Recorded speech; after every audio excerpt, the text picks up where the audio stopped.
سلام سلام سلام سلام سلام سلام سلام. لازوال کہانیاں، وقت اور جگہ کی قید سے آزاد معجزاتی قصے. کیا آپ ہمارے ساتھ اولو العزم پیغمبروں کے تاریخ کو تشکیل دینے والے معجزاتی واقعات سے پردہ اٹھانے کے لیے ٹائم مشین میں ایک ناقابل فراموش سفر کرنے کے لیے تیار ہیں؟ کیا آپ نے کبھی سوچا ہے کہ اللہ کے خاص دوست وہ کون سے اولو العزم رسول ہیں جن کے پاس کامیابی کی کنجی قلب سلیم تھا، جو 30 قوموں کے امام ہیں اور قرآن پاک کی 35 سورتوں میں ان کا ذکر ملتا ہے؟ پیاری مفتاح الجنہ کی فیملی کو السلام علیکم ورحمۃ اللہ وبرکاتہ. امید ہے کہ آپ سب صحت اور ایمان کے ساتھ رمضان کی برکتوں کو سمیٹ رہے ہوں گے انشاءاللہ تعالی. آج ہم آپ کو اپنی ٹائم مشین میں بٹھا کر ایسی دنیا میں لے جانے والے ہیں جہاں آپ کو حیران کن قصے سننے کو ملیں گے. امید ہے یہ آپ کے ایمان میں اضافہ کریں گے. آج کی حیرت انگیز داستان دریائے دجلہ اور فرات کے درمیان بسنے والے لوگوں کی کہانی ہے. بین النہرین کی سرزمین آج کا عراق ہے، جو پچھلے 1500 سالوں سے مسلمانوں کے پاس ہے. لیکن اس سے پہلے یہاں کیا تھا؟ اس سے پہلے یہ سرزمین کبھی رومنز کے قبضے میں چلی جاتی اور کبھی پرشینز یعنی ایرانیوں کے قبضے میں چلی جاتی. لیکن اس سے پہلے یہاں کیا تھا؟ اس سے پہلے یہ علاقہ سکندر اعظم یعنی یونانیوں کے پاس تھا. لیکن اس سے پہلے یہاں کیا تھا؟ اس سے پہلے یہ علاقہ ایران کے بہت بڑے بادشاہ سائرس کے پاس تھا. یہ آج سے 2500 سال پہلے کی بات ہے. لیکن اس سے پہلے یہاں کیا تھا؟ اس سے پہلے اس علاقے میں بابل اور سمرا کی وہ تہذیبیں تھیں جن کا جگہ جگہ قرآن میں ذکر ملتا ہے. اور پیارے مفتاح الجنہ کی فیملی، آج ہماری ٹائم مشین بھی یہیں جانے والی ہے. تو تیار ہے ٹائم ہاپرز وقت میں کلا بازی کھانے کے لیے؟ بابل وہی جگہ ہے جہاں نوح علیہ السلام کی قوم نے سب سے پہلے بت پرستی کا آغاز کیا تھا. اور یہ وہی جگہ ہے جہاں ادریس علیہ السلام کے والد یرد کے زمانے میں 200 غیر انسانی اور شیطانی مخلوق انسانوں میں کرپشن پھیلانے کے لیے اتری تھی. پھر طوفان نوح کے بعد جب زمین کا اس شیطانی مخلوق اور اس کی دیو قامت اولاد سے پاک کر دیا گیا تو پھر کیا ہوا؟ اس عظیم سیلاب کے دوران نوح علیہ السلام کی کشتی پر ایک لڑکا پیدا ہوا. ہماری آج کی داستان کا آغاز اس بچے سے ہوتی ہے جس نے بڑے ہو کر ستاروں کا علم یعنی علم النجوم دریافت کیا تھا. اور خود تو وہ لڑکا اٹلی کی زمین کی طرف چلا گیا تھا، مگر اس کے علم نجوم کا اثر ان دو دریاؤں کے درمیان رہنے والے لوگوں نے سب سے زیادہ لیا تھا. اور آج اس تہذیب کو سمرا یعنی سومیرین تہذیب کے نام سے جانا جاتا ہے، جنہوں نے سورج، چاند اور ستاروں خصوصاً زہرہ ستارے یعنی سیٹرن کے بت بنا کر پوجنا شروع کر دیے تھے. کیوریس ٹائم ہاپرز، کیا آپ تصور کر سکتے ہیں کہ ان کی عبادت گاہ میں چھوٹے بڑے 3600 بت رکھے ہوئے تھے، جن میں سے سب سے بڑے بت کا نام اینلل تھا. وہ معاشرہ جو ہزاروں خداؤں کی عبادت کرتا ہو، جن کا آسمانوں کا خدا الگ، زمین کا خدا الگ، سورج دیوتا الگ، انصاف کا دیوتا الگ، چاند کی دیوی الگ، افزائش نسل کی دیوی الگ، خوبصورتی کی دیوی الگ ہو، اور پھر اس معاشرے میں ایک ایسا بچہ پیدا ہو جائے جو ان تمام بتوں کو توڑ کر بڑے بت کے ہاتھ میں کلہاڑا پکڑا کر تمام لوگوں سے کہے کہ ان تمام بتوں کو اس بڑے بت نے توڑا ہے، جاؤ اس سے پوچھو. اللہ تعالیٰ کے خلیل اور دوست ابراہیم علیہ السلام اس زمانے میں اور اس ہی مشرک قوم میں پیدا ہوئے، اور ان کا باپ آزر بت تراشنے والوں میں سے تھا جو اپنے ہاتھوں سے ان خداؤں کے بت بنا کر بیچا کرتا. Can you imagine? امیر لوگوں کے لیے بڑا بت اور غریب لوگوں کے لیے چھوٹا بت، یعنی امیر کا خدا بھی زیادہ طاقتور اور غریب کا بیچارے کا خدا بھی غریب. جیسا کہ عموماً مشرق قومیں ہوتی ہیں، یہ قوم بھی رنگین تہواروں اور ڈیکوریٹو چیزوں کے فریب میں آ کر ان بتوں کے تقدس میں حد سے بڑھ گئے تھے۔ ایک دفعہ جب آزر نے اپنے 7 سال کے بیٹے ابراہیم کو ریڑھی پر بت رکھ کر بیچنے کے لیے بھیجا تو کیا آپ سوچ سکتے ہیں وہ کیا کہہ رہا ہوگا؟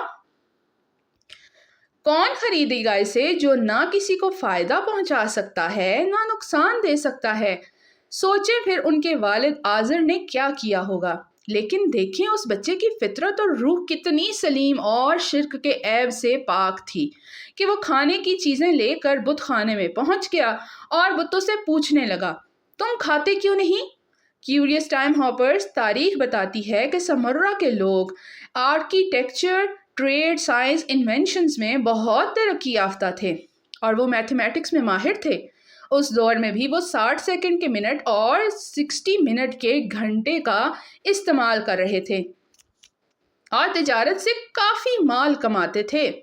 یہ وہ پہلی قوم تھی جس نے سیاروں اور ستاروں کی چالوں کو میتھمیٹیکلی پریڈکٹ کرنے کا علم جان لیا تھا، اور اس ہی قوم نے سب سے پہلے ستاروں کے گروپس کو کانسٹیلیشن میں تقسیم کیا تھا، مگر یہ علم ان کے غلط عقائد کا ذریعہ بن گیا تھا اور وہ ان سورج، چاند، ستاروں کو مخلوقیں اٹھا کر خدا بنا بیٹھے تھے۔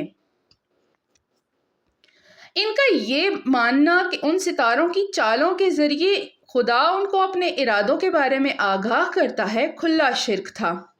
اور اپنی قوم کو حکمت سے بات بتانے کا قرآن میں ابراہیم علیہ السلام کا ایک بہت دلچسپ مکالمہ ملتا ہے۔ کیا آپ گیس کر سکتے ہیں کون سا؟ جی ہاں، جب ابراہیم علیہ السلام ٹین ایجر تھے، انہوں نے ایک رات ایک خوبصورت ستارے کو دیکھ کر کہا تھا کہ یہ میرا رب ہے، مگر جب وہ غروب ہو گیا تو کہا میں غروب ہو جانے والوں سے محبت نہیں رکھتا۔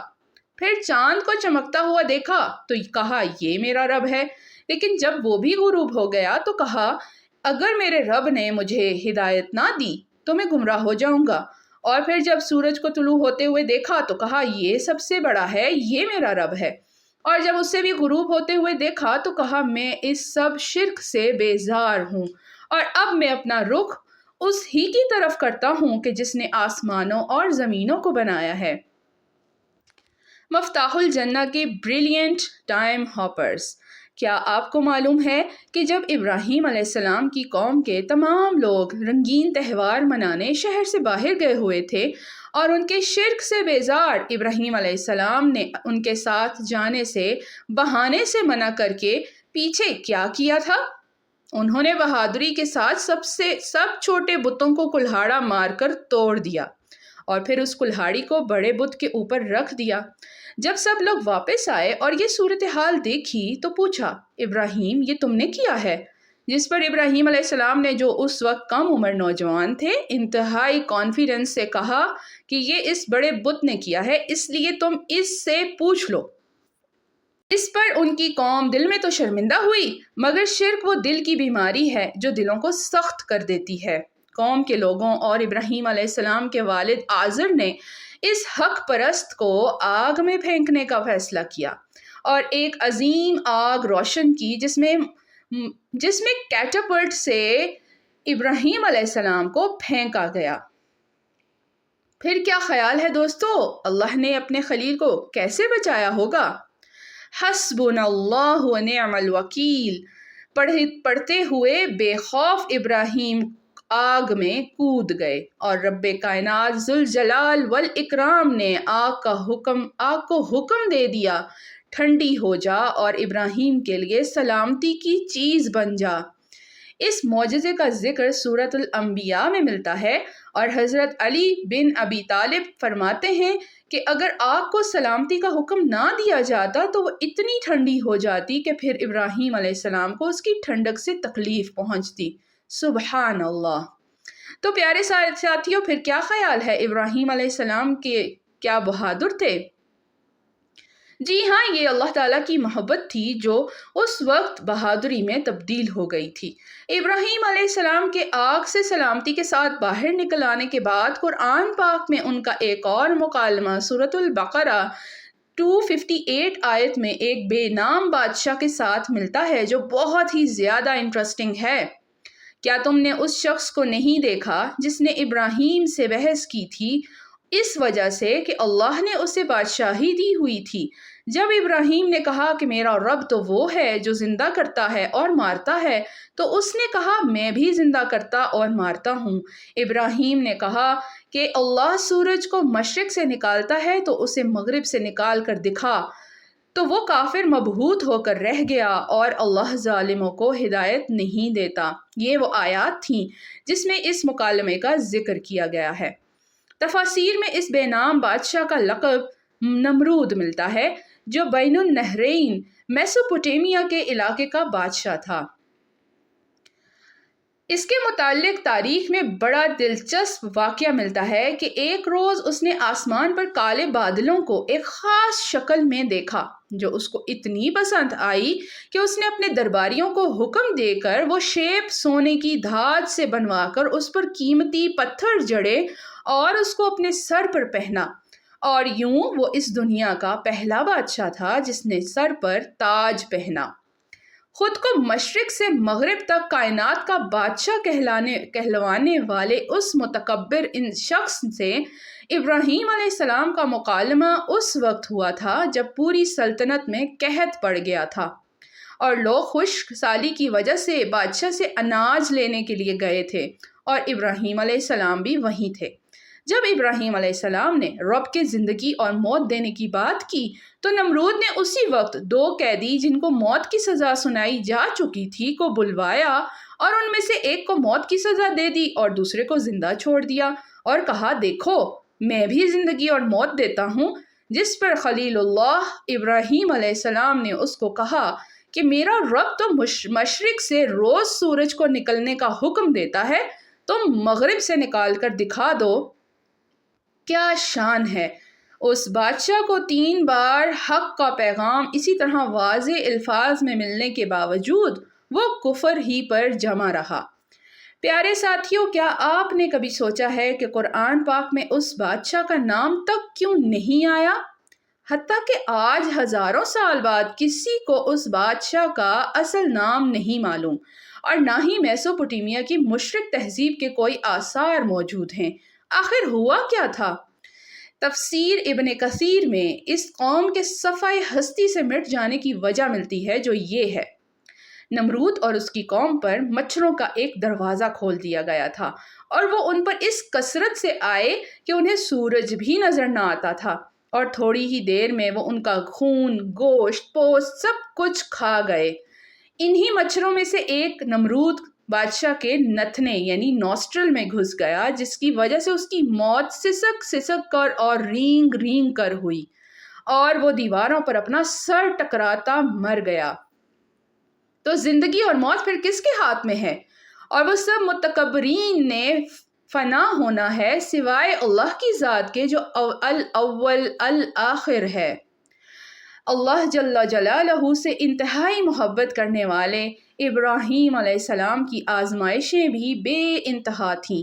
اللہ رب العزت نے ان کو والد، اولاد، بیوی، قوم، بھوک، مفلسی، ہجرت، ہر طرح کی آزمائش سے گزارا، اور وہ ہر امتحان میں کامیاب ہوئے۔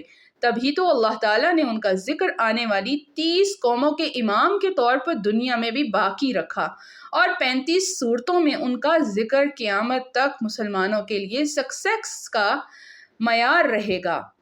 خود کو بڑے بڑے ٹائٹلز دینے والے نمرود اور آزر کا اصل نام بھی آج کسی کو معلوم نہیں ہے، اور اس کے مقابلے میں اللہ تعالیٰ نے سورۃ النساء میں ابراہیم علیہ السلام کو اپنے خلیل اور خاص دوست کا ٹائٹل دیا۔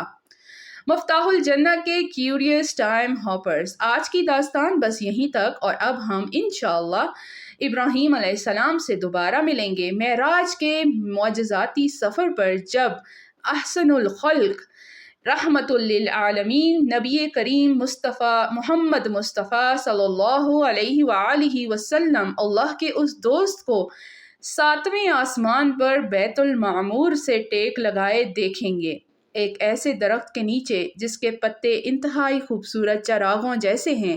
پھر ملتے ہیں اگلے سفر پر، جب تک کے لیے اللہ حافظ، السلام علیکم ورحمۃ اللہ وبرکاتہ۔ سلام سلام سلام سلام سلام سلام سلام